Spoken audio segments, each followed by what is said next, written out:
first of all, thank you so much, Scott, for joining us today My to pleasure. be interviewed.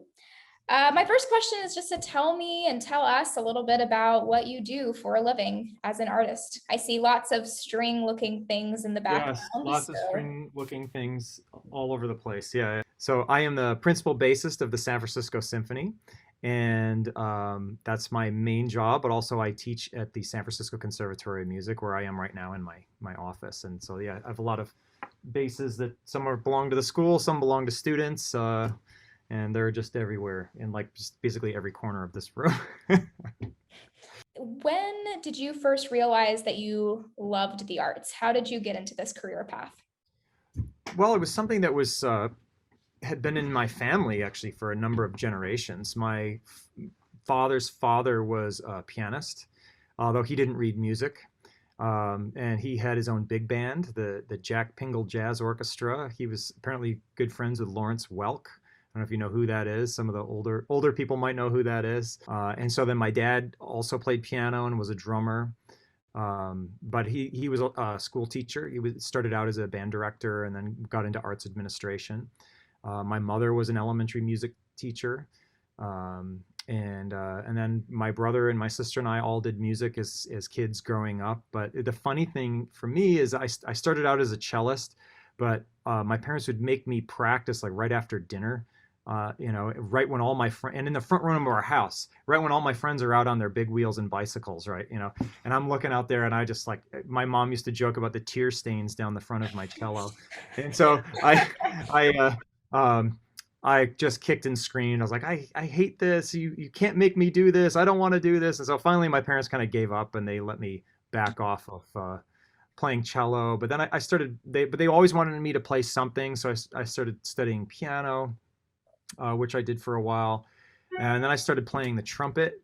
And I played trumpet actually for 7 years. So I was always around it, but I wasn't sure I wanted to go into music. Actually, I at one point was training to be a visual artist. I wanted to go to the Milwaukee Institute of Art and Design.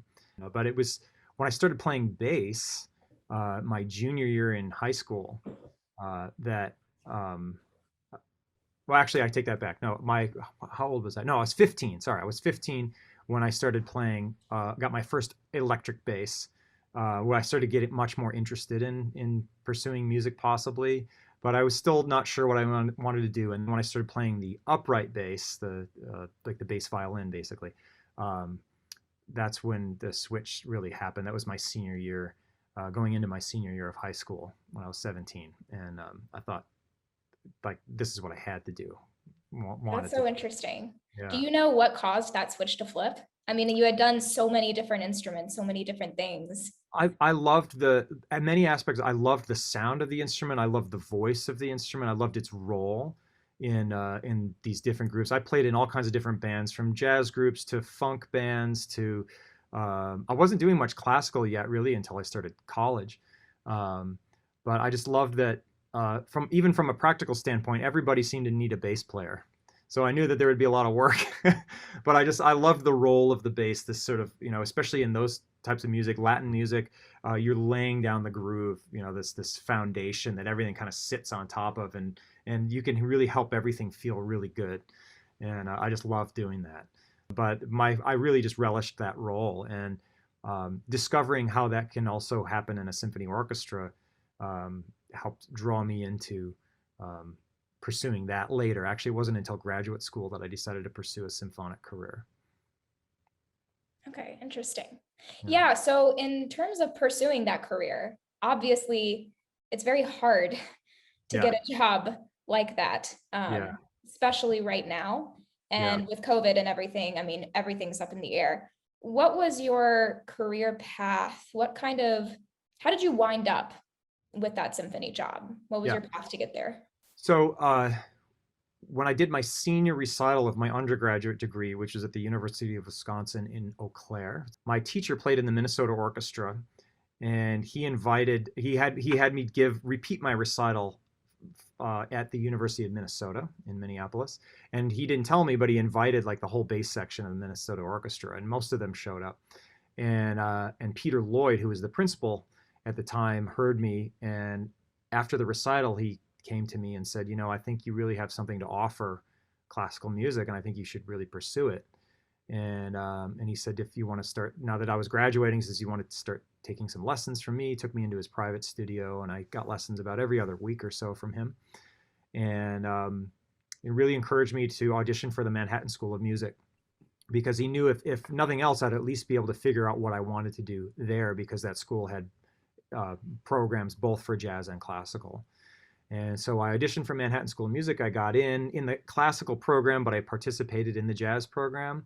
And really, it was that first year that I was there that the switch really happened, where I was studying. I was in there's a composer named Richard Danielpour, and I was in his orchestra music class, and we were digging into scores in ways I had never done before. And I was seeing how like every note seemed to have a purpose and was chosen with care and really crafted very carefully. And as much as I loved playing jazz for myself, I could be honest that not every note that I chose was crafted with care. And like, and I was thinking, there's just so many more creative minds involved in sort of this craft. At least that's what I was thinking at the time. My views have changed a little bit on that, but it just really spoke a lot to me. And practically speaking, as one of my teachers said, well, look, if you find yourself being more drawn to a more normal sort of way of life, the symphony orchestra is about the most normal kind of life a regular performer could have, where you have, certain levels of job security, regular schedule that you generally know like almost a year in advance. There's a lot of advantages to having a position in a major symphony orchestra. However, he also recognized that I was very behind, and so I had a lot of work to do. Behind it in So what ways? there was a lot of it's such a highly specialized skill set playing in a symphonic orchestra, especially if you want to get to the upper levels of it.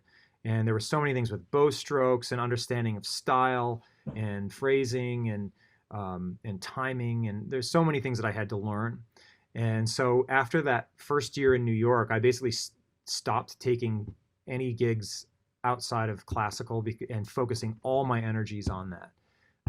And so that's all I did. I was just training in listening and studying scores and just doing that for like 4 years. So I did 2 more years of graduate school, and then I spent 2 years in the New World Symphony in Miami, which was a great experience for me, because now I was in this environment with other people who were really hungry and working hard and really good players, and I was learning from them, and we're learning from each other. And I didn't have a teacher every week. I had to really absorb and what I learned and make it my own, because you can't just do something just because your teacher said to do it. You need to do it because you believe it and it's meaningful for you. And so that's what those years did for me, is it really kind of made me come into my own in a way. And then so at the end of my second year, I got my first job as principal bass of the Charleston Symphony Orchestra in South Carolina. Oh, I'm And from South Carolina. oh, you are really? Yeah. Where? Columbia area. Oh, no kidding. So up there, yeah. So I lived for Yeah. 2 years in Charleston. Oh, And gorgeous. I loved it. In fact, my wife and I talk about maybe retiring there one day.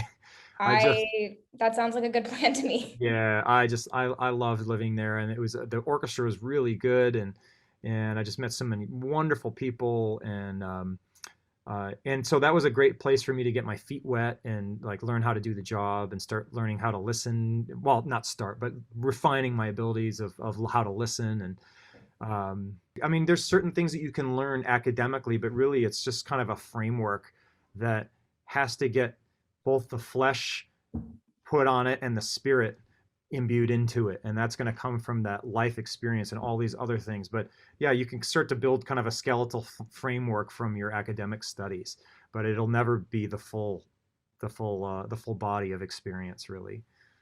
It's too much. There's just no way that could be put into a curriculum. It's just, yeah. Then even just like looking at a sheet of music, as I tell my students, I'm like, look, this piece of paper, these notes on here and all this information is just a blueprint for sound. There's just so much that you have to put into it. There's just nobody could put the amount of information that could be there to execute this. It's just not possible. So and that's part of the beauty of it, is that it leaves a lot of room for you. Yeah, that actually segues really well into my next question. Okay. Do you find that you're able to communicate truth and beauty and kind of these other things through your art form, through your music? Are there ways that, I mean, you were mentioning beauty earlier. I'm curious how this kind of all comes together with meaning for you, if that makes sense. Well, yeah, to me, art and music are divinely, well, they're divinely created gifts and experiences for us to have meanings, vehicles for expression. And for us to, like if I were to just play the notes on the page, and just I'm only thinking about technique and physical execution, and I'm just, to me that's just like, I'm thinking about the body. But when I think about the meaning and the spirit behind the music, now that's like a living body. That's something that's got breath. The breath of life has been breathed into it. And so, not to say, I mean, I'm only a human being, and so like not every single time that I play a note is it this profound experience and whatnot. I mean, that's ridiculous. There's just, it's not possible. But in the general arc is one of, I want to achieve and play something to the most meaningful, and beauty is such a broad word, but that's, I think it's the simplest way I can put it, is the most beautiful way that I can. Even if the music is kind of ugly, there can still be sort of a redemptive beauty associated with it, because it can relate to, some aspect of our human experience, and help us process things that we go through in life. Yeah, absolutely. Well, I think my last question for you is, do you have any specific advice for young artists, young musicians in particular, or artists in general, that you would like to leave us with? Well, there were, when I was starting out, there were many times where I felt like quitting, uh, because, as I mentioned before, I had a lot to learn. I felt like I was really far behind. And there were some setbacks that I had with either a health problem. I got a bad tendonitis injury. I couldn't play for months. I had no health insurance, and I had these problems. So I managed to, get an individual policy, like all these things of learning about life and responsibility and accountability, that lessons that were hard for me to learn. But um, I, uh, I can appreciate the disillusionment that some may be feeling. Not everybody. I have some students who are super inspired and excited, but I myself had my ups and downs. And but you have to, if it's what you want to do, and you have to ask yourself that question, and ask yourself that question many times, and sometimes even put a practical time limit on it. When I was at New World Symphony, I gave myself 3 more years after I finished New World. I was like, all right, if I don't have a job in an orchestra, even though this is what I really, really want to do, but if I don't have a living wage job, I don't want to be like a starving artist. I love this, but maybe not that much. I'll go find something else to do. Um, but I don't know, deep down inside, maybe God put it in my heart that that wasn't going to be necessary, because maybe that was why it was easier for me to say something like that. Um, but I did keep in that general direction, and I had, my faith too, it went up and down, and there were times where my faith just felt far away, and other times where it felt just like the most central thing in my life. And I think that's also been the case with the music and career. And there's times where it just feels far away and it's just not tangible, and there's other times where it feels very, very close. And and so you remember that truth, you remember that what it means to you, and you kind of ride off of that, and you keep striving for that. And I think that there's that parallel with our experience with art and faith too, is that not that it's just a pure emotional thing, because there's absolutely fact and history um, and very tangible things involved with it. It's not mere emotion. It's much deeper than that, much more powerful than that. Um, but nonetheless, there's that sensibility that you have. And it's just that tasting that truth helps draw you, and even drive you perhaps toward what it is that you don't necessarily know what the end is. Like even in the Bible, when it says that you are a lamp for my feet, you don't always know what the next step is beyond 1 or 2 steps, because the lamp is only showing so far. But at least you do, God says you still got to keep walking. It's a good reminder for me personally. I can Yeah. speak for myself, just Yeah. that there are these ups and downs, Yeah. and I feel like that's a really profound truth that applies to a lot of different areas in life, which Yeah. is what you were saying. So Yeah. thank you very much. And thank you Yeah. again, Scott, for joining us and All my for pleasure. being interviewed. It was really lovely to meet you. Thank you. Likewise.